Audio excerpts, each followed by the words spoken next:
Om Sai Ram. A warm welcome to one and all. आज हम ये साल के आखिरी दिन में हैं 2021 31 दिसंबर। ये साल ने हमें काफ़ी कुछ सिखाया है, काफ़ी कुछ समझाया है हमें। बहुत कुछ हमने गलतियाँ की होगी, बहुत कुछ गलतियाँ हमें सुधारनी है। इम्पोर्टेंट वो नहीं होता है कि हम गलती करते हैं, क्योंकि इंसान है, गलती तो होगी। हर एक दिन नया हम सीखते रहते हैं। लेकिन सबसे ज़्यादा इम्पोर्टेंट ये है कि हम वो गलतियों को सुधारें कैसे, और भविष्य में वो गलतियां हम करें नहीं। पूरा साल जैसे बह गया सामने से, ऐसा लगता है मानो 2 महीने पहले ही 2021 हुआ था। अच्छी यादें, बुरी यादें, दुख भरी यादें। कुछ दोस्त नज़दीक आ गए, कुछ दूर चले जाते हैं। कुछ रिश्ते ज़्यादा मजबूत बन जाते हैं, कुछ रिश्ते दूर चले जाते हैं। At the end of the day life is like a circle. Circle है ज़िंदगी। तो बहुत ज़्यादा किसी चीज़ को सीरियसली नहीं लेना है हमें। अगर किसी को लेना है सीरियसली, कौन से रिश्ते को सीरियसली लेना है, वो है हमारे सदगुरु से हमारा रिश्ता, हमारे प्रभु से हमारा रिश्ता, हमारे भगवान से हमारा रिश्ता। तो वो उसी रिश्ते को और ज़्यादा स्ट्रॉन्ग करने के लिए हम ये अध्याय 22वां 22nd चैप्टर हम शुरू करेंगे। छोटा अध्याय है। इस अध्याय में हम देखेंगे कि किस तरह से बाबा ने अपने जो डिवोटीज़ हैं उनको मौत के मुंह से बाहर निकाला, खतरे से बाहर निकाला। सर्प यानी कि सांप जो है उनके काफ़ी लीला है। तो शुरू करते हैं अपने सद्गुरु से, अपने बाबा के नाम से। गुरुर्ब्रह्मा गुरुर्विष्णु गुरुर्देवो महेश्वरः गुरुर्साक्षात् परब्रह्म तस्मै श्री गुरुवे नमः। ओम शांति शांति शांति।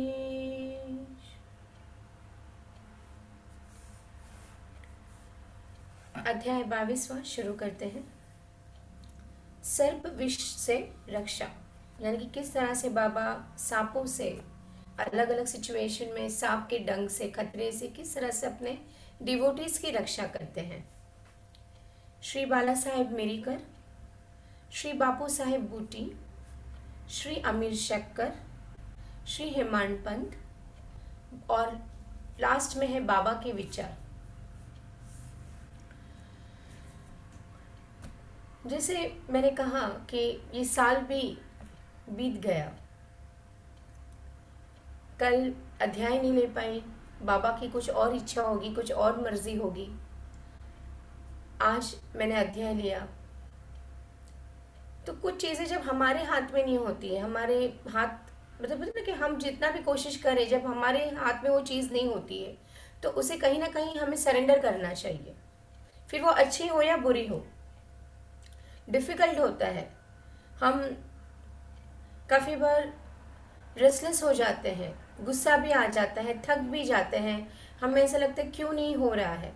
बट कुछ चीज़ें हमारे हाथ में होती ही नहीं है। इनफैक्ट बहुत सारी चीज़ें हमारे हाथ में नहीं होती है। इसलिए कहते हैं ना कि जो हम डिज़ायर करते हैं वो ज़िंदगी नहीं होती है, जो हम डिज़र्व करते हैं वो ज़िंदगी होती है।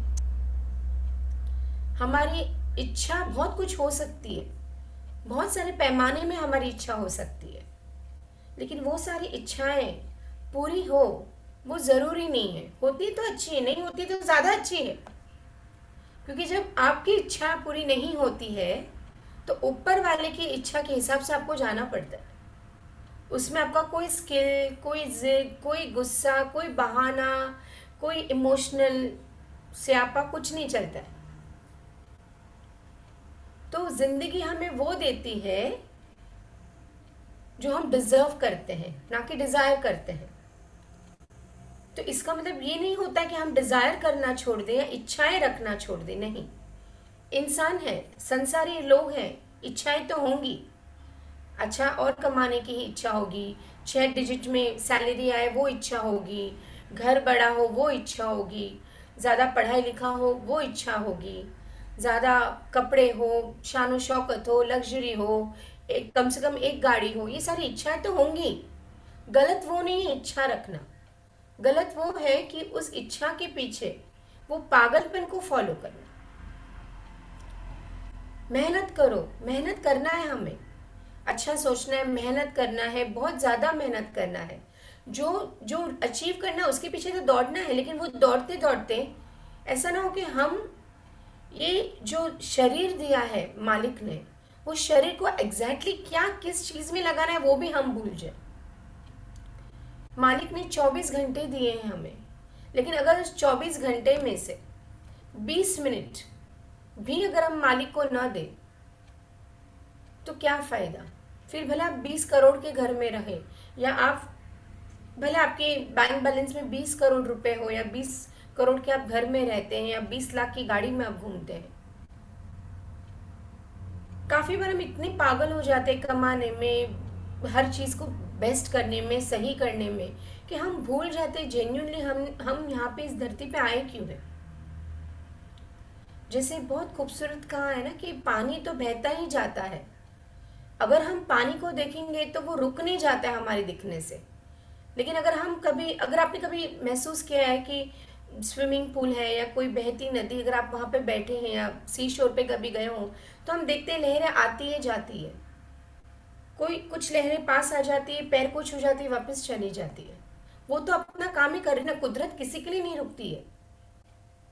अगर हम सोते रहते हैं तो सूर्य तो उगता ही है, हम जागते रहते हैं तो भी चांद निकलता ही है, समय अपना काम ही करता है। और लेकिन हम क्या करते हैं, वहीं का वहीं रुक जाते हैं, हमारे विचारों में, हमारे फिजिकल अटैक में, वहीं के वहीं हम रुक जाते हैं। और मालिक इतनी खूबसूरत जिंदगी दी है मालिक ने, उसको हम कितना बेस्ट करते हैं, कितना बेस्ट दे सकते हैं, वो हमें देखना है। फिर वो धर्म के मार्ग में चलना, दिखावा नहीं करना है, चलना है। कोई देखे कि ना देखे आप रोज मंदिर जा रहे हैं या नहीं, चर्च जा रहे हैं या नहीं, गुरुद्वारे जा रहे हैं नहीं, आप अपना बेस्ट दीजिए, अपने लिए जाइए। लोग देख रहे हैं, लोग सुन रहे हैं, लोग क्या बोल रहे हैं, आपकी वाह वाही कर रहे हैं, उसके लिए नहीं। अपने गाय को कितना खिलाया, अपने कुत्ते को कितना खिलाया, करना है खुद के लिए कर रहे, एक अच्छे भाव से दान कीजिएगा। क्योंकि इतने सोशल मीडिया है या जो भी, हम इतना दिखावा करते हैं कि हम अपना मूल जो जो रूट्स हैं उसको भूल जाते हैं। ये जिंदगी भी ऐसे ही चलेगी साल पे साल। और अभी तो ऐसा लगता है, हम कितनी बार नहीं कहते कि अभी ये साल तो ऐसा लग रहा था 2 महीने पहले ही आया था, और ये काफ़ी सालों से ऐसा हो रहा है कि बहुत फटाफट समय जा रहा है। समय नहीं रुकेगा, हमारा भी अंत आ जाएगा, कब आएगा वो तो मालिक ही जानता है। लेकिन जब अंत आए तो हमें ऐसा नहीं होना चाहिए कि साला एक ज़िंदगी दी मालिक ने, क्या किया हमने, सिर्फ कमाने में लगे, एक दूसरे को गिराने में लगे, झगड़ा किया, बुरा बोले, स्ट्रेस लिया, टेंशन लिया, इमोशनल स्यापा किया, क्या किया हमने एक्चुअली।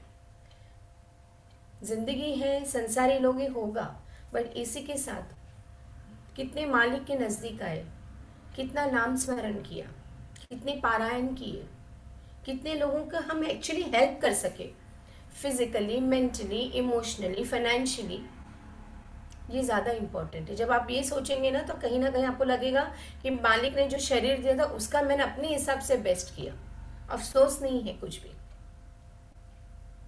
तो हम यही कोशिश करेंगे कि नया जो साल है 2022, उसमें हम जितना बेस्ट कर सके with all the duties of our life, जो भी हमारी सांसारिक ड्यूटी है उसको तो निभाना ही है फ्रेंड्स, वो तो कर्म ही है ना, कर्म से तो हम पीछे नहीं हट सकते, लेकिन कर्म के साथ उस मालिक को याद करना, उसके बारे में सोचना, उसका नाम स्मरण लेना, कुछ दिन में एक अच्छा करना, किसी को इमोशनल हेल्प कर दिया, किसी को फाइनेंशियल, ज़रूरी नहीं कि आपके पास पैसे हो, किसी को सिर्फ बैठ के दुआएं भी दो ना, वो भी काफ़ी है। अपनों के लिए तो हम सब दुआ करते हैं, लेकिन जब अनजान के लिए अगर आप दुआ करते हैं कि फॉर एग्जाम्पल अगर कहीं हम ट्रैफिक में हैं, कहीं रास्ते पे जा रहे हैं और देखा हॉस्पिटल है, सिर्फ एक दुआ कि ये हॉस्पिटल में जो भी पेशेंट्स एडमिट है, बाबा उन सबका आप ध्यान रखना, उन सबका पेन आप प्लीज़ अपने पे ले लेना। स्कूल के पास से अगर आप जा रहे हैं तो सिर्फ इतना मांगना कि ये स्कूल में जो भी बच्चे पढ़ रहे हैं उनको अच्छे से अच्छी शिक्षा देना, टीचर्स के लिए दुआ करना कि वो अच्छे से अच्छा बेस्ट शिक्षा दे सके, वो आप देखना। ये छोटी छोटी बातें, छोटी छोटी दुआएं बहुत बड़ा काम करती है। Selfless unconditional love and blessings to one and all. तो कोशिश कर सकते हैं ग्रैटिट्यूड में, जैसे बोल दूँ अंत में एवरी अध्याय में, थैंक यू बोलिए। जिंदगी बहुत खूबसूरत है, सिर्फ थैंक यू बोलिए। देखो कुछ ना कुछ ऊपर नीचे तो होगा, जैसे मैंने बोला इट्स सर्कल, सर्कल कभी नहीं ऊपर नीचे होता ही रहेगा। अपना बेस्ट दीजिए और लाइफ में आगे बढ़िए। तो हम भी आगे बढ़ते हैं इस अध्याय के साथ। बाबा के सर्प मारने पर सलाह।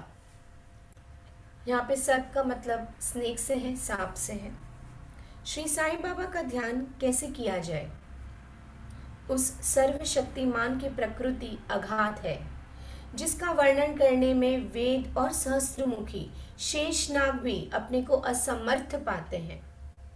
भक्तों की रुचि स्वरूप वर्णन से नहीं, उनकी तो दृढ़ धारणा है कि आनंद के प्रति प्राप्ति केवल उनके श्री चरणों से ही संभव है। उनके चरण कमलों के ध्यान के अतिरिक्त उन्हें अपने जीवन के सर्वोच्च लक्ष्य की प्राप्ति का अन्य मार्ग विदित ही नहीं। हेमंत पंत भक्ति और ध्यान का जो एक अति सरल मार्ग सुझाते हैं वो ये है। ये बहुत ही पूरे अध्याय में ये जो पार्ट अभी मैं पढ़ने जाऊंगी ये बहुत खूबसूरत है फ्रेंड्स। अगर ये भी हमने ग्रहण कर लिया और उसी के चलते हम चले ना तो भी इनफ है। बहुत ही इन डेप्थ है ये पाठ, ध्यान से सुनिएगा। कृष्ण पक्ष के आरंभ होने पर चंद्रकलाएं दिन प्रतिदिन घटती जाती है तथा उनका प्रकाश भी क्रमश क्षीण होता जाता है और अंत में अमावस्या के दिन चंद्रमा के पूर्ण विलीन रहने पर चारों ओर निशा का भयंकर अंधेरा छा जाता है।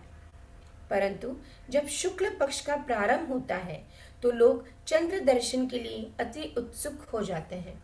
यहाँ पे बताया गया है मून के बारे में, मून की एनर्जीज के बारे में। मून जब धीरे धीरे जब अमावस्या आता है, नो मून डे आता है, तो धीरे धीरे हम देखते हैं शेप बदलता जाता है। मून अपना जो होता है साइज वो कम होता जाता है। During amavasya there is no moon day होता है। पर जैसे नो मून डे होता है फिर 15 दिन में क्या होता है, वापस धीरे धीरे धीरे मून का शेप वैक्सीन से वैनिंग, वैनिंग से वैक्सीन हो जाता है and then full moon day आता है, यानी कि पूर्णिमा का दिन आता है। जब हमें अमावस्या आती है तो अच्छा नहीं लगता है, थोड़ा सा रेस्टलेसनेस, काफ़ी जो सेंसिटिव सोल्स होते हैं, इमोशनल सोल्स होते हैं, काफ़ी बार रेस्टलेसनेस बढ़ जाती है, मज़ा नहीं आता है, अंधेरा जैसा लगता है। लेकिन जैसे फुल मून आती है, पूर्णिमा आती है तो हमें कितनी खुशी मिलती है। तो ये बहुत खूबसूरती से समझाया हेमंत पंत ने। इसके बाद द्वितीया को जब चंद्र अधिक स्पष्ट नहीं होता तब लोगों को वृक्ष की दो शाखाओं के बीच से चंद्र दर्शन के लिए कहा जाता है। नो मून, अमावस्या के बाद क्या होता है, व्हेन यू सी मून तो आपको पता नहीं चलता है कि मून है नहीं है, क्योंकि अमावस्या के दूसरे दिन भी you can't see the moon. तीसरे दिन जब आप देखेंगे तो एक छोटा सा एक लाइन आपको, क्रेसेंट जैसे बोलते हैं, वो आपको दिखाई देता है। तो आपको ऐसा लगता है यार इतना छोटा सा लाइन, पतली लाइन दिखाई देती है। लेकिन जब वही मून को आप ट्री के दो ब्रांचेस के बीच में से देखोगे ना तो वो आपको बड़ा दिखेगा। जैसे वो कलेडोस्कोप होता है ना, कि जैसे हम देखते हैं कि कोई चीज़ दूर की एकदम पास से दिखती है और बड़ी दिखती है, द सेम वे, जब जो दो शाखाओं के बीच नो मून के बाद अब दूसरे या तीसरे दिन अगर आप देखते हैं मून को, तो वो ज़्यादा बड़ा और लंबा दिखाई देता है।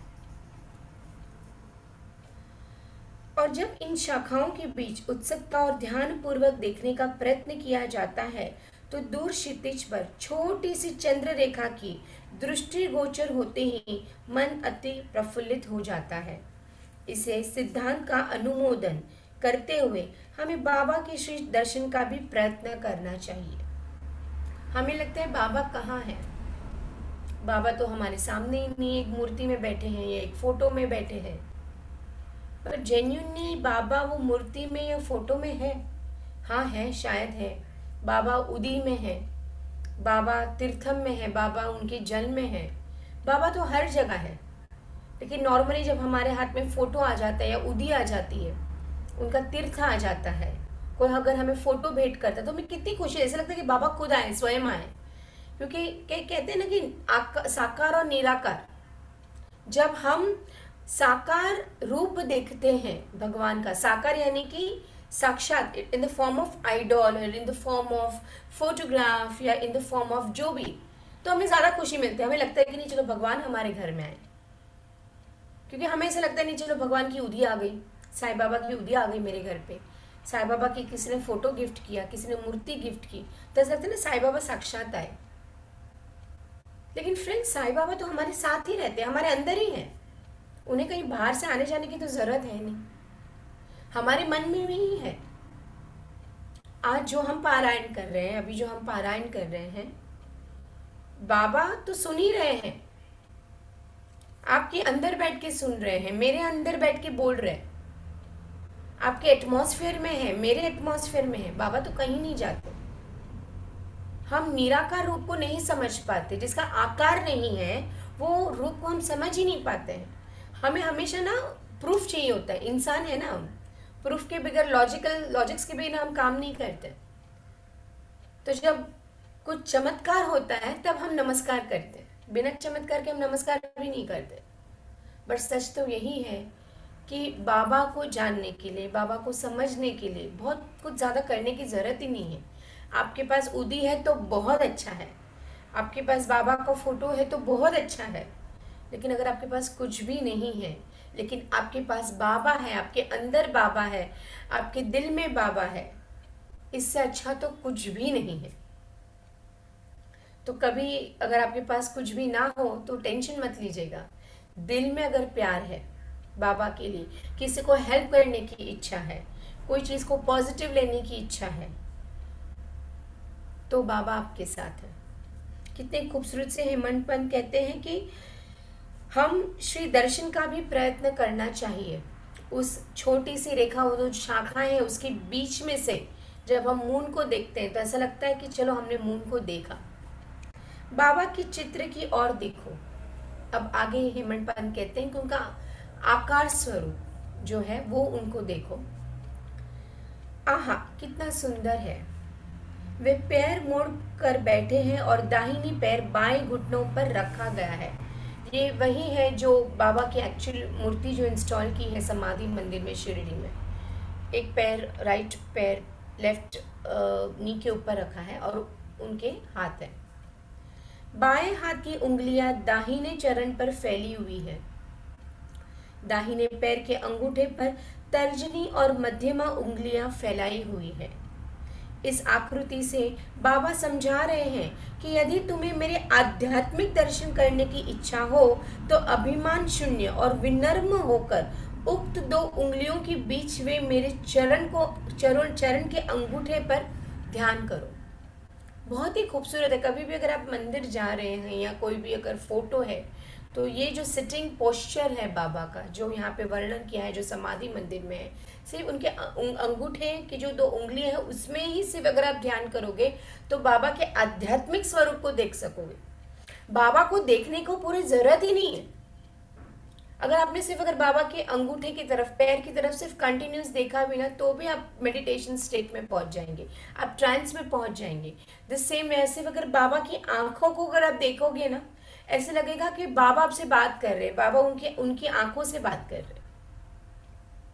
You don't need the entire baba, सिर्फ उनकी आंखें भी अगर आप देख लेंगे, उनके पैर की उंगलियां भी देख लेंगे, उनके चरण भी देख लेंगे, तो आपको लगेगा कि बाबा आपको बुला रहे हैं, आपको आशीर्वाद दे रहे हैं, आपसे बात कर रहे हैं। बस वो दृष्टि की जरूरत है।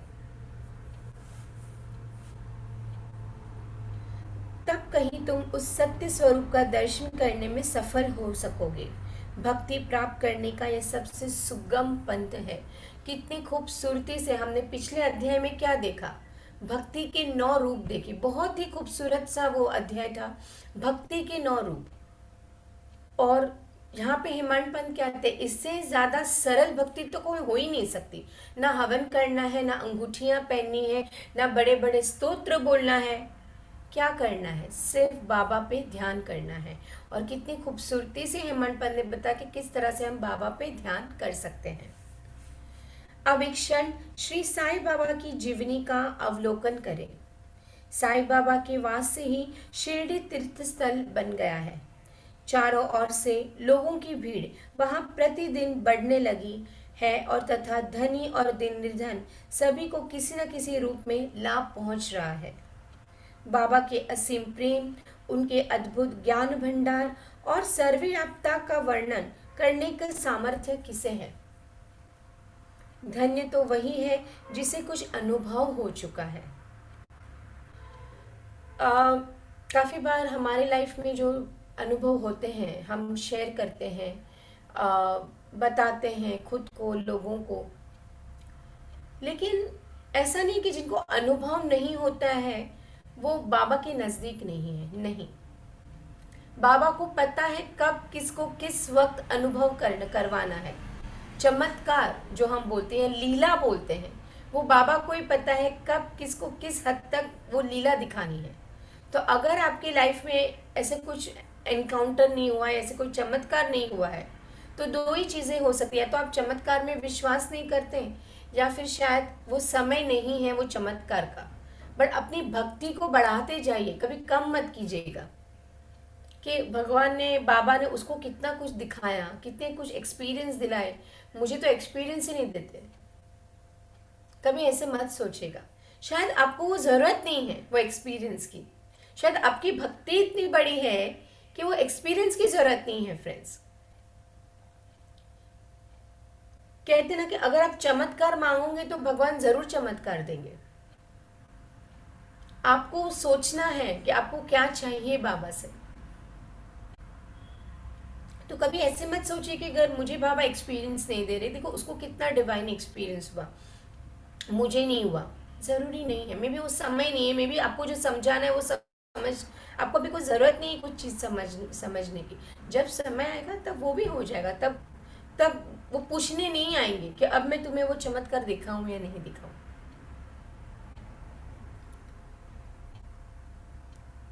कभी कभी वे ब्रह्मा के निमिग्र रहने का कारण दीर्घ मौन धारण कर लिया करते थे। कभी दुशांत देते तो कभी हास्य विनोद किया करते थे। कभी सरल चित रहते थे तो कभी कुद्र भी हो जाया करते थे। भक्तों को उनके मुखमंडल के अवलोकन, वार्तालाप करने और लीलाएं सुनने की इच्छाएं सदा अतृप्त ही बनी रहती है। फिर भी हम फूले ना समाते थे। जलवृष्टि के कणों की गणना की जा सकती है। अब हेमंत पंत किस तरह से खूबसूरती से बाबा के प्यार, बाबा के आशीर्वाद और चमत्कार की बात कर रहे हैं कि जलवृष्टि के कणों में, मतलब जल में कितने कण हैं, कितने ड्रॉप्स है। जब एक साथ जल आता है, हम जब जल को देखते हैं तो कितने ड्रॉप्स है, कौन बता सकता है कि कितने ड्रॉप्स है। एक ग्लास के पानी में भी कितने ड्रॉप्स से वो पानी बना है, वी डोंट नो। कोई बता सकता है? कोई नहीं बता सकता। वायु को भी चर्म की थैली में संचित किया जा सकता है, परंतु बाबा की लीलाओं का कोई भी अंत ना पा सकता। अब उन लीलाओं में से एक लीला का यहाँ दर्शन करेंगे। भक्तों के संकटों के घटित होने से पूर्व बाबा उपयुक्त अवसर पर किस प्रकार उनकी रक्षा किया करते थे। श्री बाला साहेब मिरीकर, जो सरदार काका साहेब के सुपुत्र तथा कोपर गांव के मामलतदार थे, एक बार दौरे पे चितली जा रहे थे। अब यहाँ पे बाला साहेब मिरीकर की लीला आती है कि एक बार वो चितली जा रहे थे। तभी मार्ग में वे साईं बाबा के दर्शनार्थ शिरडी पधारे। उन्होंने मस्जिद में जाकर बाबा की चरण वंदना की और सदैव की भांति स्वास्थ्य तथा अन्य विषयों पर चर्चा की। बाबा ने उन्हें चेतावनी देकर कहा कि जहां तुम बैठे हो वहीं द्वारका माई है। जहां तुम बैठे हो वहीं द्वारका माई है। जो उसकी गोद में बैठता है वो अपने बच्चों के समस्त दुखों और कठिनाइयों को दूर कर देती है। यह मस्जिद माई परम दयालु है। सरल हृदय भक्ति की तो वो माँ है और संकटों में उनकी रक्षा अवश्य करेगी। जब हम सरल हृदय से जब हम बैठते हैं, भक्ति करते हैं, तो इससे बड़ी तो बात ही नहीं होती है। जो उसकी गोद में एक बार बैठता है उसके समस्त कष्ट दूर हो जाते हैं। जो उनकी छत्र छाया में विश्राम करता है उसे आनंद और सुख की प्राप्ति होती है। तदुपरंत बाबा ने उन्हें उदी देकर अपना वरद हस्त अब उनके मस्तिष्क पर रख आशीर्वाद दिया। बाबा ने ये सब तो कहा ही, साथ ही में उनको उदी दिया और अपना हाथ उनके सर पे रखा और आशीर्वाद दिया। जब श्री बाला साहेब जाने के लिए उठ खड़े हुए तो बाबा बोले कि क्या तुम लंबे बाबा अर्थात सर्प से परिचित हो?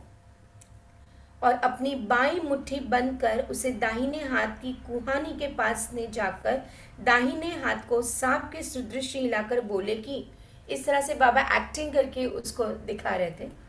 वो अति भयंकर है, परंतु द्वारका माई की लालों का वो क्या कर सकती है? जब स्वयं द्वारका माई उसकी रक्षा करने वाली है तो सर्प की सामर्थ्य ही क्या है? वहां उपस्थित लोग इसका अर्थ तथा मिरिकर को इस प्रकार चेतावनी देने का कारण जानना चाहते थे, परंतु पूछने की साहस किसी में भी न था।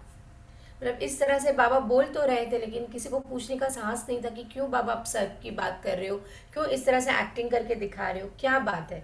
तो मिरिकर और वहाँ के जो उनके डिवोटीज थे वो तो समझ ही नहीं पा रहे थे। बाबा ने श्यामा को बुलाया और बाला साहेब के साथ जाकर चितली यात्रा का आनंद लेने की आज्ञा दी। अभी देखो किस तरह से बाबा केयर करते हैं, किस तरह से ध्यान रखते हैं। उन्होंने श्यामा को बोला कि भाई तू इनके साथ जा और चितली की यात्रा तू कर दे, वो अपना काम करेंगे और तू भी कर लेना यात्रा उसके साथ। तब श्यामा ने जाकर बाबा का आदेश बाला साहेब को सुनाया। वे बोले, मार्ग में असुविधाएं बहुत है, आपको व्यर्थ ही कष्ट उठाने उचित नहीं है। मिरिकर साहब ना बोल रहे थे कि श्यामा तुम क्यों आ रहे हो, बहुत ज़्यादा उस वक्त तो बहुत ज़्यादा प्रॉब्लम हुआ करती थी, बैलगाड़ी में जाते थे, भैंसों की सवारी होती थी, तो तुम क्यों मेहनत कर रहे हो, तुम क्यों परेशान हो जाओगे, इसलिए वो उन्होंने श्यामा को ना बोल दिया। बाला साहेब ने जो कुछ कहा वहां श्यामा ने बाबा को बताया। बाबा बोले कि अच्छा ठीक है, ना जाओ। सदैव उचित अर्थ ग्रहण कर कर श्रेष्ठ कार्य ही करना चाहिए। खूबसूरत सी लाइन है फ्रेंड्स, सदैव उच्च अर्थ ग्रहण कर कर श्रेष्ठ कार्य ही करना चाहिए। हम क्या होता है ना, हम इंसान है ना, हर चीज़ का ना बहुत डीपली हम अर्थ निकाल देते हैं। इसने ऐसा क्यों बोला, उसने ऐसा क्यों बोला, इतना इसने इमोशनली क्यों बात की, उसने इससे गुस्से में क्यों बात की, उसने ऐसा क्यों मुझे उल्टा बोला। हम इतना डीप अर्थ ले लेते हैं और वो सोच सोच उसका पॉजिटिव तो हम कुछ ले ही नहीं पाते, हम सिर्फ नेगेटिव ही ले पाते। आज अगर किसी चीज़ ने, किसी इंसान ने कुछ अलग तरीके से बात की तो क्यों की, क्या रीज़न था, उसकी मेंटल स्टेट क्या थी, उसके इंटेंशंस पे तो हम ध्यान ही नहीं देते। हम ज़्यादातर ध्यान उसके वर्ड्स पे देते कि उसके वर्ड्स हर्ट हो गए। हो सकता है कि वो बहुत क्लियर है बोलने में, लेकिन आप उसके इंटेंशंस का तो देखो। हमें उस इंसान के इंटेंशंस भी देखने के, उसका इंटेंशन गलत था, उसके वर्ड्स जैसा कड़क था नहीं, बट हम क्या करते हैं, हम वर्ड्स को तुरंत ले लेते हैं। तो यहाँ पे बाबा ये बहुत ही, देखिए जब भी अगर आप साई सच्चरित्र पढ़ते हैं, रेगुलरली अगर आप पढ़ते हैं, कभी भी आप पढ़ें फ्यूचर में, हर एक लाइन का मीनिंग है फ्रेंड्स, हर एक लाइन, हर एक बात बहुत इन डेप्थ है। सिर्फ पढ़ने के लिए हमें श्रवण नहीं करना है साई सच्चरित्र, कि हमें दिखाना नहीं कि हमने इतना अध्याय किया, हमने इतने साप्ताहिक अध्याय किए, हमने 3 दिन का नहीं। ये सिर्फ एक बुक, एक पोथी ही रह जाएगी अगर हम इसको अपनी लाइफ में जितना हो सके यूज ना कर सके। तो इंसान है, शायद हर चीज नहीं यूज कर पाएंगे, जितना हो सके। हर एक लाइन में, हर एक शब्द में बहुत मीनिंग है। साई सच्चरित्र सिर्फ पोथी या बुक नहीं है, ये हमें जीवन जीने का तरीका भी सिखाती है। सिर्फ ये लीला ही नहीं है, सिर्फ चमत्कार ही नहीं है बाबा के। बाबा के चमत्कार के लिए तो काफी मटेरियल मिल जाएगा, काफी बुक्स मिल जाएंगी। आज भी होते हैं बाबा के चमत्कार, काफी मैगजीन्स निकलती थी पहले भी और आज भी। लेकिन जब आप साई सच्चरित्र पढ़ते हैं तो उनकी हर एक लाइन का मीनिंग होता है, हर एक वर्ड का मीनिंग होता है। और जब हम वो वर्ड समझ जाते हैं, हम अपने ग्रहण उतारते हैं वो वर्ड का, तो हमें पता चलता है कि कितने कितने खूबसूरत, कितने ज़रूरी थे वो वर्ड्स। जिस तरह से बाबा बाबा कहते हैं ना, सदैव उचित अर्थ ग्रहण कर श्रेष्ठ कार्य ही करना चाहिए। हम जो बेस्ट कर सके, हमारी समझ के अनुसार बेस्ट ग्रहण करके श्रेष्ठ कार्य करें, लेकिन हम सब उल्टा कर लेते हैं। जो कुछ होने वाला है सो तो होकर ही रहेगा। बाबा कहते हैं जो कुछ होने वाला है वो तो होके ही रहेगा। बाला साहब ने पुनः विचार कर श्यामा को अपने साथ चलने के लिए कहा। फिर उन्हें ऐसा लगा कि बाबा ऐसे तो कुछ भी नहीं कहते। जो बाबा के नज़दीक थे, जो बाबा के डिवोटीज थे, वो जानते थे कि बाबा की बातें कभी भी ऐसी वैसी नहीं रहती थी। हर एक बात, फिर वो विनोद में कही जाती बात, गुस्से में कही जाती बात, समझा के कही जाती बात, हर एक का अर्थ रहता था। तो यहाँ पे क्या है कि मेरी घर को ऐसा एहसास हुआ कि चलो मैं श्यामा को ले ही लेता हूँ, बाबा ने कहा है तो मैं अनादर नहीं करूँगा, मैं ले लेता हूँ। तब श्यामा पुनः बाबा की आज्ञा प्राप्त कर बाला साहब के साथ तांगे में रवाना हो गए। श्यामा बाबा की हर बात मानता था। जब तक बाबा यस नहीं कहते थे तब तक वो कुछ नहीं करता था। इतने मतलब आज्ञाकारी डिवोटी था वो। कहते हैं कि एक बार ये अध्याय में आएगा आगे कि एक जन ने उसको फेटा, श्यामा को फेटा देने की कोशिश की और उसने बोला कि मुझे साईं बाबा सपने में आए थे और उन्होंने कहा कि मेरी श्यामा को फेटा देना जरी वाला। तो श्यामा बोले कि नहीं मैं नहीं लूँगा, मुझे तो बाबा ने कोई मैसेज नहीं दिया। तो बोलते लेकिन मुझे दिया। बोलते भले आपको दिया हो लेकिन मुझे तो नहीं दिया। जब तक बाबा खुद नहीं बोलेंगे तब तक मैं एक्सेप्ट नहीं करूँगा। तो वो क्या करते हैं, वो चिट्ठी डालते हैं येस या नो। चिट्ठी होती है काफ़ी बार हमें लाइफ में, मैं काफ़ी बार करती हूँ। जब मेरे लाइफ में बहुत ज़्यादा कन्फ्यूजन होता है तो मैं येस या नो चिट्ठी बना के रखी है बाबा के साईं सच्चरित्र के पास। और कभी भी ऐसा लगता है कि नहीं मुझे बाबा मुझे सही रास्ता बताइए कि मुझे क्या करना है, ये करना चाहिए या नहीं करना चाहिए, जो भी है आप मुझे बताइए। मैं क्वेश्चन फ्रेम करती हूँ कि बाबा मैं ये करूँ, और चिट्ठी को, और इसमें मैं जजमेंटल नहीं होती हूँ कि यही आंसर आना चाहिए। नॉर्मली हम क्या होता है, हम जजमेंट बहुत कर लेते हैं, येस ही आना चाहिए, नो ही आना चाहिए। नहीं, या तो अगर आपके घर पे कोई छोटा सा बच्चा है उसको बोलिए सिलेक्ट करने के लिए ताकि आपका माइंड गेम ना खेले, या फिर आप बिना सोचे समझे पूरी तरह से सरेंडर होके सिलेक्ट कीजिए। आप देखिएगा आंसर सही आएगा। आज साई सच्चरित्र जब डिसाइड किया कल, ड्यू टू इंटरनेट इशू तो मुझे लग रहा था बट रीज़न कुछ और था नहीं होने का थर्सडे को। बट मैं यही सोच रही थी मैं आज लूँ या फिर 22वां अध्याय है 2022 में लूँ। तो मैं यही सोच रही थी बाबा क्या करूँ। फिर मैंने बाबा को कल शाम को ही चिट्ठी डाली कि बाबा मैं कल करूँ क्या साई सच्चरित्र। पहली बार यस आया। फिर मैंने सोचा ये शायद मेरा माइंड गेम तो नहीं है। बाबा को बोले बाबा और एक बार मैं पूछ रही हूँ, सॉरी शायद मेरा माइंड गेम है या कुछ भी। वापस यस आया, तीसरी बार भी यस आया। वैसे तो एक ही बार करते हैं लेकिन कल थोड़ा सा मुझे कन्फ्यूजन था कि करूँ नहीं करूँ, इंटरनेट बराबर से चलेगा नहीं चलेगा, और तीनों ही बार यस आया। और आज ये अध्याय 22वां आपके सामने मैं श्रवण कर रही हूँ। तो मैं इस तरह से कर रही हूँ। तो उस वक्त श्यामा ने जब येस और नो, हाँ या ना किया, तो उन्होंने पूछा कि मुझे जो फेटा है एक्सेप्ट करना चाहिए, और येस आया हाँ। तब जाके श्यामा ने वो फेटा एक्सेप्ट की। सी ये ना लॉजिकल इंसान को ये बात नहीं समझ में आएगी, किसी लोग कि पागलपन है। जो भक्ति में पागल ही ना हो वो भक्ति कैसी, है ना। तो अगर हमें पागल होना है लेकिन हम उसकी भक्ति में पागल हुए हैं तो ये जिंदगी ही सार्थक है। अगर उसकी भक्ति में हम पागल है, बाबा के पीछे हम पागल है, तो इससे बड़ा पागलपन क्या हो सकता है जिंदगी में, और इतना खूबसूरत पागलपन और क्या हो सकता है। तो ठीक है, हम पागल है, किसी इंसान के पीछे तो पागल नहीं है, क्योंकि वो इंसान शायद ये जिंदगी में भी शायद साथ नहीं देगा। कितने भी हम किसी के लिए भी पागल हो, वो इंसान उसकी लिमिटेशंस के हिसाब से रहेगा। हम मरते तो हमारे साथ कोई मर नहीं जाता, लेकिन सदगुरु जो है, जो हमारे गुरु है, हमारे ईश्वर है, मालिक है, वो जन्म जन्म तक हमारा साथ छोड़ते नहीं। अगर आप एक बार शिरडी जाते हैं, सिर्फ लाइफ में एक बार भी शिरडी जाते हैं ना फ्रेंड्स, आपका कुछ बंधन होता है पास्ट लाइफ में बाबा के साथ, इसके लिए आप जाते हैं, जिसे कहते हैं ऋणानुबंधन। मैंने आपको लीला भी सुनाई थी ऋणानुबंधन की, खूबसूरत, वो कौमुदी की। तो अगर हम ये श्रवण कर रहे हैं या आप आज सुन रहे हैं, या आपको कभी इच्छा होती है, या आप जा चुके हो शिरडी, या आप बाबा के डिवोटी हो कोई भी रीजन से, तो ये अकारण नहीं है फ्रेंड्स।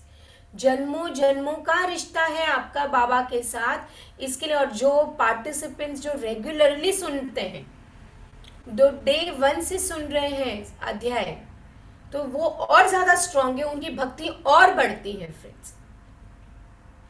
तो ये अकारण नहीं, ये जन्मों जन्मों का रिश्ता है। ये हमें ऐसा लगता है कि पता नहीं क्यों ऐसी शिरडी चली गई, ऐसी शिरडी आप नहीं गए, कुछ रिश्ता है, और ये जन्म का नहीं, किसी जन्म का रिश्ता है, इसके लिए आप निभा रहे हैं फ्रेंड्स। तो बिना कारण कुछ भी नहीं होता, और भक्ति तो बिना कारण होती ही नहीं है।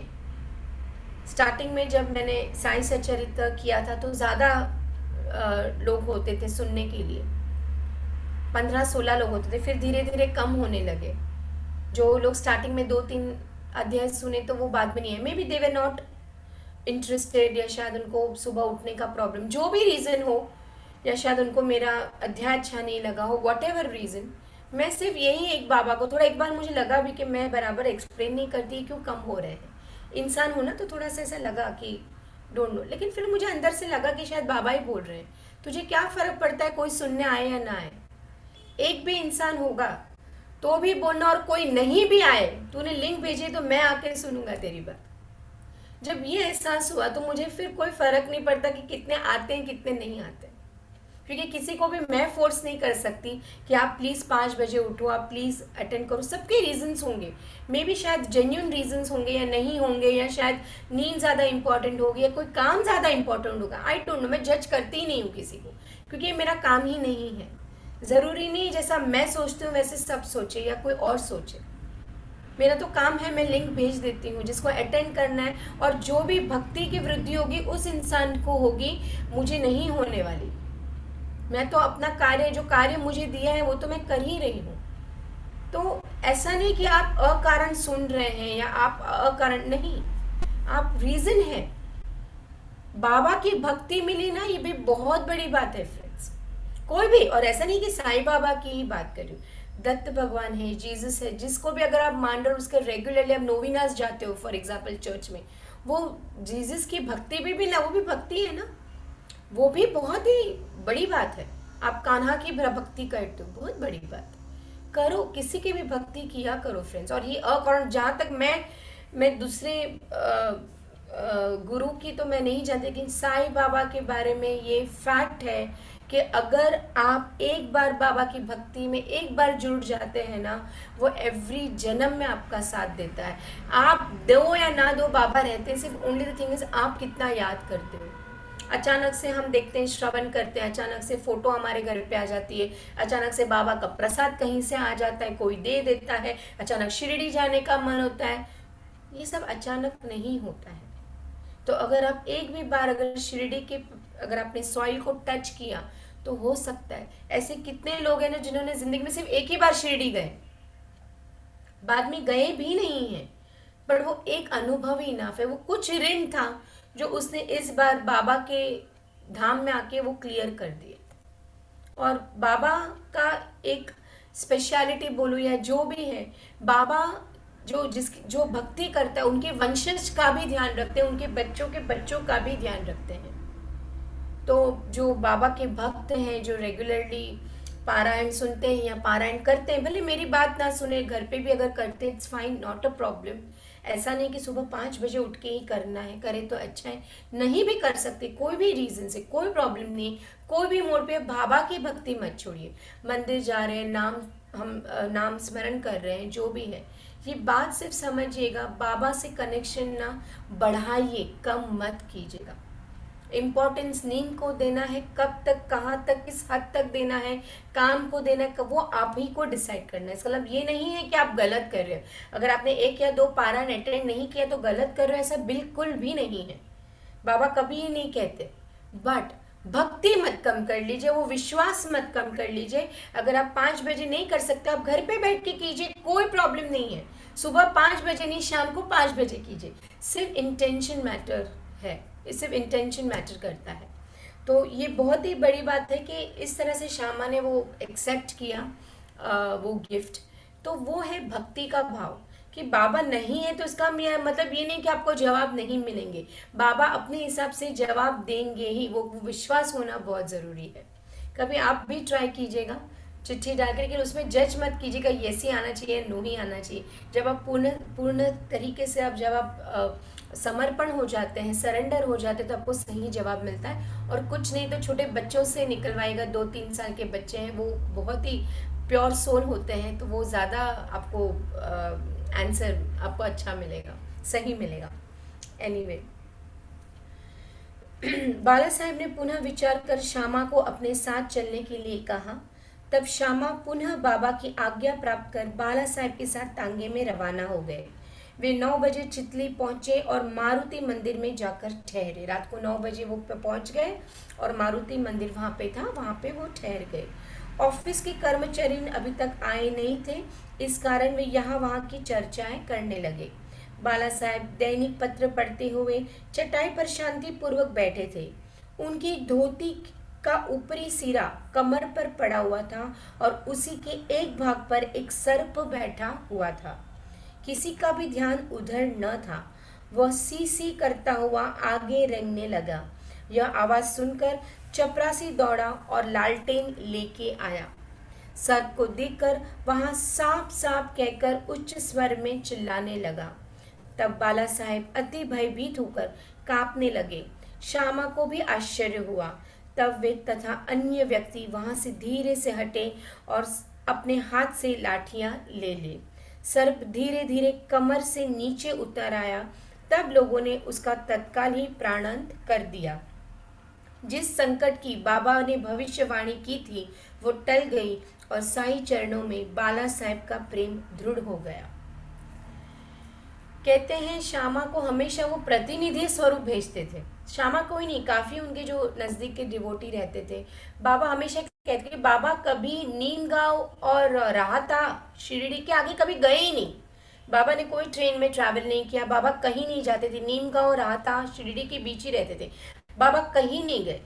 तो अगर कोई उनको इनवाइट करने आता था कोई फंक्शन में, शादी में, कोई थ्रेड सेरेमनी, तो बाबा यही कहते थे मैं अपने प्रतिनिधि को भेजता हूँ। तो कभी श्यामा को भेज देते थे, कभी जो को भेज देते थे, जो भी उनके जो डिवोटीज थे तो उनको वो भेज देते कि भाई मेरे जगह पे ये आएंगे।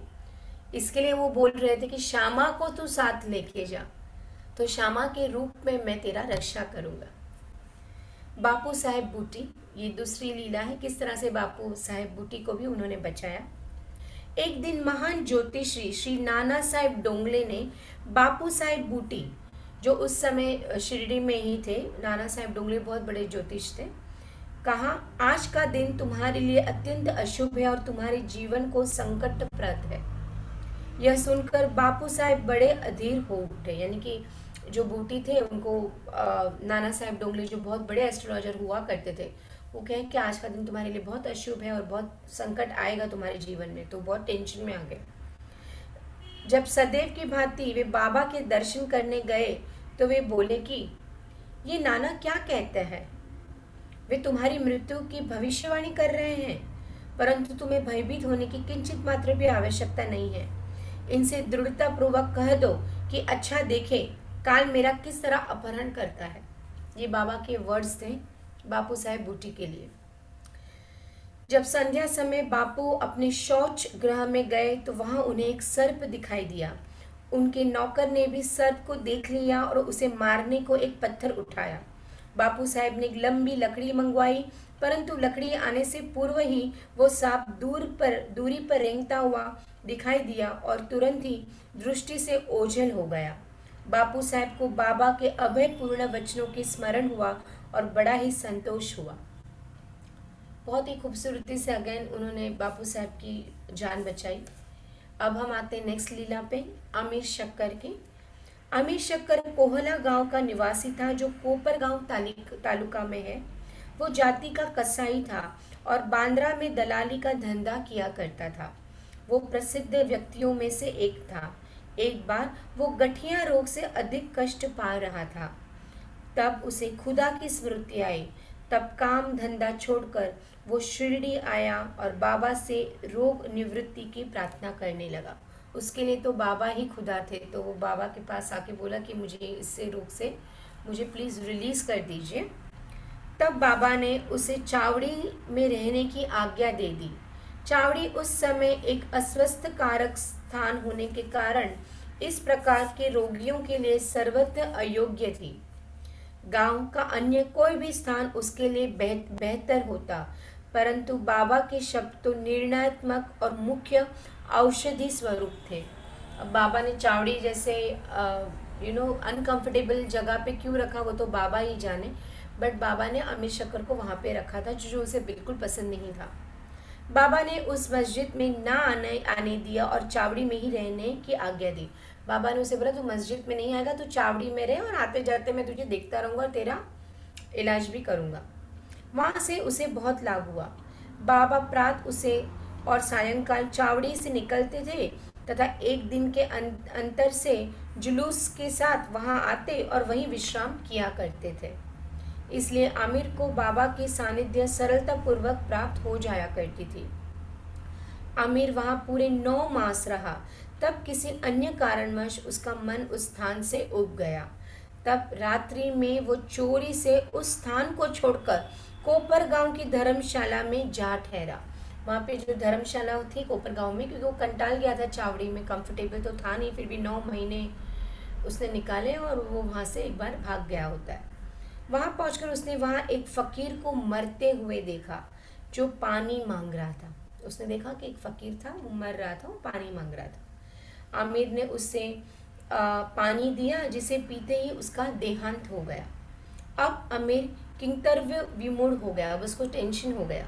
उसे विचार आया कि अधिकारियों को इसकी सूचना दे दूं तो मैं ही मृत्यु के लिए उत्तरदायी ठहराया जाऊंगा और प्रथम सूचना पहुंचाने के नाते मुझे अवश्य इस विषय की अधिक जानकारी होगी। सबसे प्रथम मैं ही पकड़ा जाऊंगा। कि वो मर गया तो पहले ही मुझे पूछताछ करेंगे, मैं ही पकड़ा जाऊंगा, तो इससे अच्छा मुझे पुलिस के पास तो जाना ही नहीं है। तब बिना आज्ञा शिरडी छोड़ने की उतावली पर उसे बड़ा पछतावा। उसे समझ में आ गया कि मैंने गलती की, बिना परमिशन के बाबा के। हमने पिछले अध्याय में पढ़ा है कि किस तरह से बाबा के परमिशन के बगैर शिरडी कोई छोड़ नहीं सकता था, और जब भी किसी ने शिरडी छोड़ने की बात कही उसे कुछ तो दुर्घटनाओं का सामना करना पड़ा। तो इसी तरह से उसको भी एहसास होता है कि यार मैंने गलत किया, मैं क्यों निकला, और ये फ़कीर का मरना, उसको पानी पिलाना, उसको बहुत स्ट्रेस आ गया, इसलिए वापस वो चावड़ी में ही जाता है। उसने बाबा से मन ही मन प्रार्थना की और शिरडी लौटने का निश्चय कर उसी रात्रि बाबा के नाम लेते हुए पौ फटने से पूर्व ही शिरडी वापस पहुंचकर चिंता मुक्त हो गया। बाबा से उसने दिल से माफ़ी मांगी और सुबह होने से पहले वो वापस चावड़ी में आ गया। फिर वो चावड़ी में बाबा की इच्छा और आज्ञा अनुसार ही रहने लगा और शीघ्र ही रोग मुक्त हो गया। क्या होता है जब हम भक्ति करते हैं किसी भी भगवान की ना, हमें पेशेंस की बहुत ज़रूरत होती है। इनफैक्ट बहुत हमें टेस्ट किया जाता है, बाबा बहुत ही हमें टेस्ट करवाते हैं, बहुत ही एग्ज़ाम लेते हैं, बाबा हमारी परीक्षा लेते हैं। लेकिन जब परीक्षा होती है तो ही पता चलता है ना कि हमने कितनी पढ़ाई की है। सेम वे जब हम मालिक हमारी परीक्षा करते तब हमें पता चलता है कि हमारी भक्ति क्या है। सिर्फ नाम देना, श्रवण करना भक्ति नहीं होता है। भक्ति यानी कि विश्वास, एक फेथ, अनकंडीशनल फेथ कि बाबा आप जो भी करेंगे, भले मेरे लिए शायद ये अच्छा ना हो, लेकिन मुझे पता है मेरे कर्म के लिए, मेरे लाइफ के लिए इससे बुरा तो कुछ हो ही नहीं सकता, इससे बेटर तो कुछ हो ही नहीं सकता। वो भक्ति, वो विश्वास भक्ति है। भक्ति सिर्फ पोथी पढ़ने से या नाम देने से या अगरबत्ती करने से या दिया बत्ती से नहीं बढ़ती फ्रेंड्स। भक्ति तब बढ़ती है जब हम एक विश्वास रखें कि जो कुछ भी हो रहा है हमारी ज़िंदगी में, हमसे जितना हो सके हम करें, लेकिन अगर हमारे अगेंस्ट या हमारी इच्छा के बिगड़ कुछ हो रहा है तो उसकी इच्छा से ही हो रहा है, तो उसके लिए भी हमें थैंकफुल है। फिर वो कोई बीमारी हो, कोई फाइनेंशियल प्रॉब्लम हो, कोई इमोशनल टर्मोइल हो, कुछ भी हो। इसके लिए मैंने आपको स्टार्टिंग ऑफ द अध्याय क्या कहा था कि हम जो डिज़ायर करते हैं वो मालिक हमें नहीं देता है, हम जो डिज़र्व करते हैं वो ही हमें मालिक देता है। तो हमें डिज़ायर ऐसा नहीं कि सब छोड़ना है, हमें अपना कर्म करना है, मिले ना मिले जो मिले वो एक्सेप्ट करके भक्ति में और लीन होना है। भक्ति यानी कि विश्वास, अटूट विश्वास, श्रद्धा, पेशेंस कि ठीक है मैंने आपको बोला है कि मुझे ये चीज़ चाहिए बाबा, मैं उसके लिए कर्म कर रहा हूँ, कार्य कर रहा हूँ, मेहनत कर रहा हूँ, देना नहीं देना आप पे है। मैंने अपना एग्ज़ाम अपने हिसाब से बेस्ट दिया, पास करना, कितने मार्क्स लाना आप पे है। That is surrender, that is true भक्ति। एक समय ऐसा हुआ कि अर्धरात्रि को बाबा ने जोर से पुकारा कि ओ अब्दुल, कोई दुष्ट प्राणी मेरे बिस्तर पे चढ़ रहा है, कोई दुष्ट प्राणी मेरे बिस्तर पे चढ़ रहा है।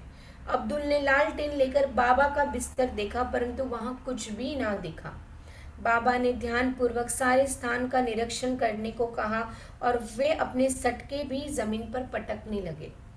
बाबा की यह लीला देखकर अमीर ने सोचा हो सकता है कि बाबा को किसी सांप के आने की आशंका हुई हो। दीर्घ काल तक बाबा की संगति में रहने के कारण आमिर को उनके शब्दों और कार्यों का अर्थ समझ में आ गया था। उन्होंने अपने बिस्तर के पास कुछ रेंगते हुए देखा, तब उन्होंने अब्दुल से बत्ती मंगवाई और एक सांप को कुंडली मारे हुए वहां बैठा देखा जो अपना फन हिला रहा था। फिर वो सांप तुरंत ही मार डाला गया। इस प्रकार बाबा ने सामयिक सूचना देकर आमिर के प्राणों की रक्षा की। पता है फ्रेंड्स, हम सबसे ज़्यादा क्लोज भगवान के कब आते हैं? जब सबसे ज़्यादा हमें तकलीफ होती है, सबसे ज़्यादा हम दुखी होते हैं। फिर वो इमोशनल दुख हो, फाइनेंशियल दुख हो, बीमारी हो, या हमारे अपने बीमार हो, या हमारे अपनों को कुछ तकलीफ हो, तब हम सबसे ज़्यादा भगवान के वो मालिक के करीब आते हैं। अब हेमांत पंत को क्या अनुभव होता है बिच्छू और सर्प? बाबा की आज्ञा अनुसार काका साहेब दीक्षित श्री एकनाथ महाराज के दो ग्रंथों भागवत और भावार्थ रामायण का नित्य पारायण किया करते थे। एक समय जब रामायण का पाठ हो रहा था तब श्री हेमांत पंत भी श्रोताओं में सम्मानित थे। अपनी माँ के आदेश अनुसार किस प्रकार हनुमान ने श्री राम की महानता की परीक्षा ली, यह प्रसंग चल रहा था। सब श्रोताएं जन मंत्र मुग्ध हो रहे थे तथा हेमंत पंत की भी वही स्थिति थी। पता नहीं कहां से एक बड़ा बिच्छू उनके ऊपर आ गिरा और उनके दाहिने कंधे पर बैठ गया, जिसका उन्हें कोई भान तक न था। ईश्वर को श्रोताओं की रक्षा स्वयं करनी पड़ती है। अचानक ही उनकी दृष्टि कंधे पर पड़ गई। उन्होंने उस बिच्छू को देखा। वो मातृ प्राय ऐसा प्रतीत हो रहा था मानो वो भी कथा का आनंद में तल्लीन था। हरी इच्छा जानकर उन्होंने श्रोताओं को बिना विघ्न डाले उसे अपनी धोती के दोनों सिरे मिलाकर उसमें लपेट लिया और दूर ले जाकर बगीचे में छोड़ दिया। किस तरह से प्यार से उस बिच्छू को भी हेमंत पंत ने अपनी धोती में लेके बाहर फेंक दिया। अदरवाइज वो मार सकते थे लेकिन उन्होंने मारा नहीं। एक अन्य अवसर पर संध्या समय काका साहेब वाड़े के ऊपरी खंड में बैठे हुए थे। तभी एक सांप खिड़की की चौखट पर एक छिद्र में से भीतर घुसाया और कुंडली मार कर बैठ गया। बत्ती लाने पर पहले तो वो थोड़ा चमका, फिर वहीं चुपचाप बैठा रहा और अपना फन हिलाने लगा। बहुत से लोग छड़ी और डंडा लेकर वहां दौड़े, परंतु वो एक ऐसे सुरक्षित स्थान पर बैठा था जहां उस पर किसी का प्रहार या कोई भी असर ना पड़ता था। लोगों का शोर सुनकर वो शीघ्र ही उस छिद्र में से अदृश्य हो गया। तब कहीं सब लोगों में जान आई। पहले लोगों को सांप का बहुत प्रॉब्लम हुआ करता था, सांप से उनको बहुत ध्यान रखना पड़ता था। अब यहाँ पे हम जानते हैं बाबा के विचार। एक भक्त मुक्ताराम कहने लगा कि चलो अच्छा ही हुआ जो एक जीव बेचारा बच गया। तो उसके अगेंस्ट में सब लोगों ने अवहेलन कर कहा कि सांप को मरना ही उचित है। इस कारण इस विषय में वाद विवाद होने लगा। एक का तो मत था कि सांप तथा उसके सदृश जंतुओं को मार डालना ही उचित है, किंतु दूसरे का इसका विपरीत मत था। रात्रि अधिक हो जाने के कारण किसी निष्कर्ष पर पहुंचे बिना ही उन्हें विवाद स्थगित करना पड़ा। दूसरे दिन यह प्रश्न बाबा के समक्ष लाया गया। तब बाबा निर्णयात्मक वचन बोले कि सब जीवों में मैं और समस्त प्राणियों में ईश्वर का ही निवास होता है। सब में मैं और सब में ईश्वर का ही निवास होता है। वे इस विश्व के नियंत्रण करता है और सब प्राणी सांप बिच्छू इत्यादि उनकी आज्ञा का ही पालन करते हैं। उनकी इच्छा के बगैर कोई भी दूसरों को हानि नहीं पहुंचा सकता। समस्त विश्व उसके अधीन है तथा स्वतंत्र कोई भी नहीं है। कोई भी स्वतंत्र नहीं है, सब जो डिवाइन है, जो भगवान है, उसी के अधीन है। इसलिए हमें सब प्राणियों में से दया और स्नेह करना चाहिए। वे मन से यह सहंकार करना छोड़कर शांत चित्त से जीवन व्यतीत करना चाहिए। ईश्वर सबका रक्षक है। गुस्सा और पॉइजन रख के, गुस्सा रख के, तकलीफ रख के, दुख रख कर कोई मतलब नहीं है। हमें शांति से हमारे जीवन को जीना चाहिए, ये बाबा कहते थे।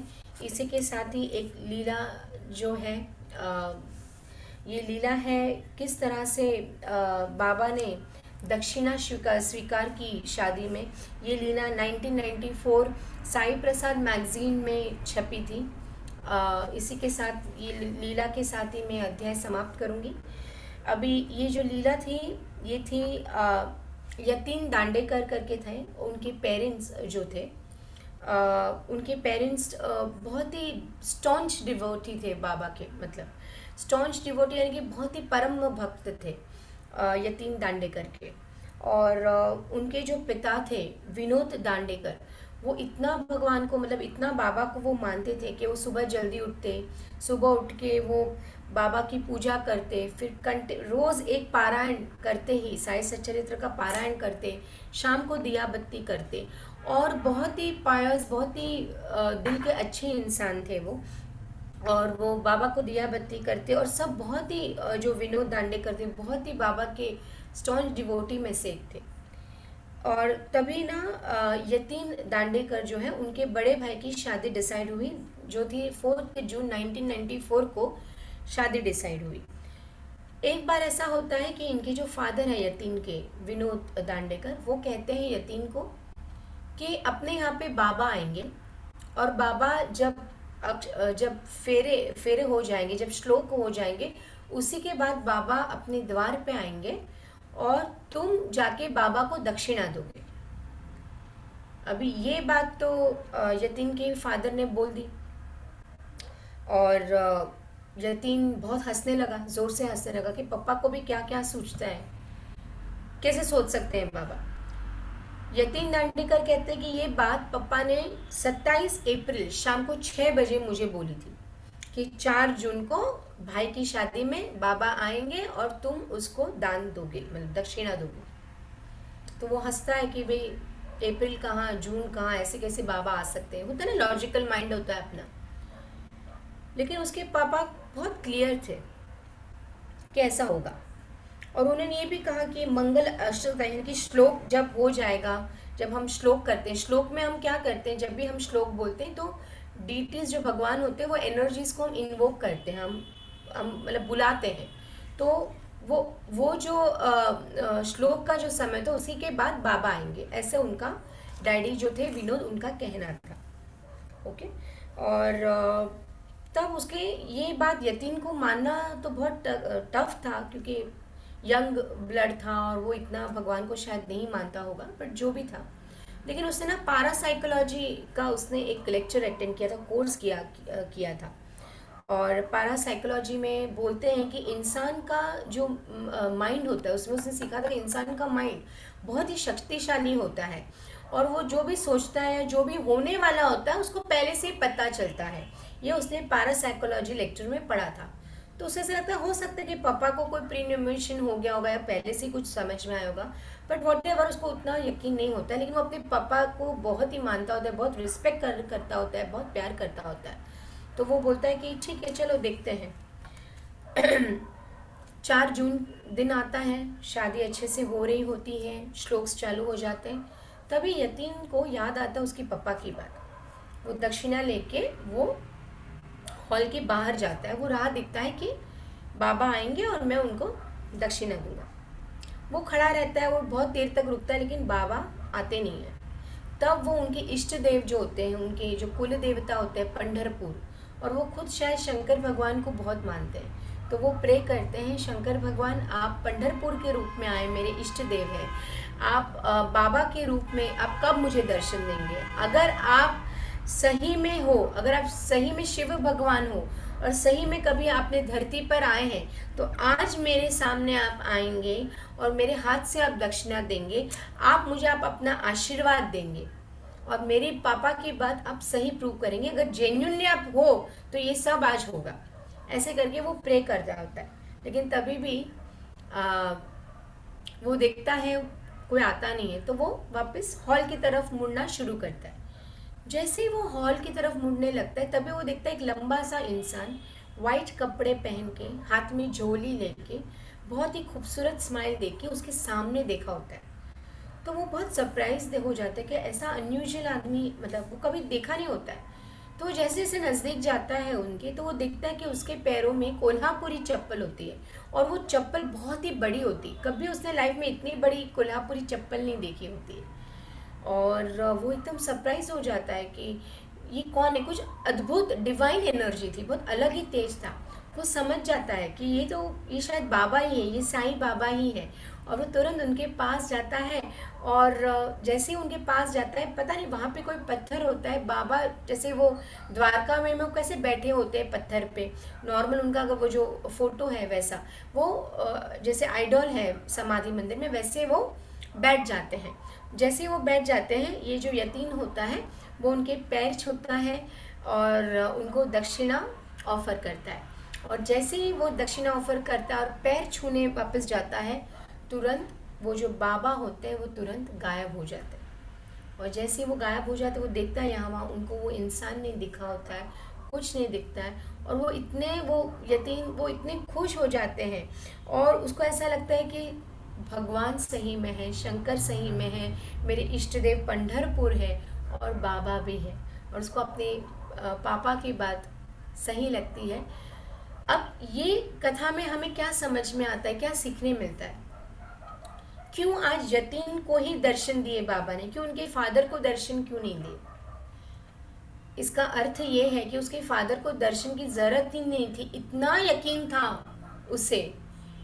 या शायद वो चमत्कार, जैसे मैंने कहा ना कि वो चमत्कार की जरूरत यतीन को ही थी। बाबा उसी को चमत्कार देते हैं जिसको इच्छा होती है, आशा होती है, तब वो नमस्कार करता है। उनके फादर जो विनोद जो थे खांडेकर, वो तो वैसे भी बाबा के परम भक्त थे, उसे कोई कंफर्मेशन की जरूरत ही नहीं होती है, लेकिन शायद यतीन को वो ज़रूरत थी, और वो कन्फर्मेशन, वो इच्छा जो थी वो पूर्ण की। तो इसी के साथ, खूबसूरत कथा के साथ हम ये अध्याय 22वां समाप्त करते हैं। और नया साल, कल से नया दिन, मेरी यही प्रार्थना है बाबा से, सारी जितनी भी एनर्जीज़ हैं, कि बाबा, भगवान, खुदा, अल्लाह, जीसस, जो भी हम जिस भगवान को, कृष्ण, शंकर, जिसको भी आप मानते हैं, आपका साल वो बहुत ही खूबसूरत आनंदमय रखे, सुख समृद्धि आपके घर पे आए, आपके स्वास्थ्य में आए, खुश रहें, शुद्ध दान और ज़्यादा करें, और ज़्यादा ग्रैटिट्यूड रखें, और ज़्यादा थैंकफुलनेस रखें, और ज़्यादा थैंक यू बोले। कोई भी परिस्थिति आए, यही मैं दुआ करूँगी 2022 आपकी ज़िंदगी में खूब सारा आनंद, बहुत सारा स्पिरिचुअल ग्रोथ लेके आए, समझ लेके आए, और ज़्यादा भक्ति लेके आए, और ज़्यादा शुद्ध दान लेके आए, और ज़्यादा और एक्सपीरियंसेस हो जिससे आप और ज़्यादा थैंकफुल रहें। इसी के साथ मिलते हैं नए साल में 23वें अध्याय के साथ। और खुश रहिए, दान करते रहिए। ओके। ओम साई राम।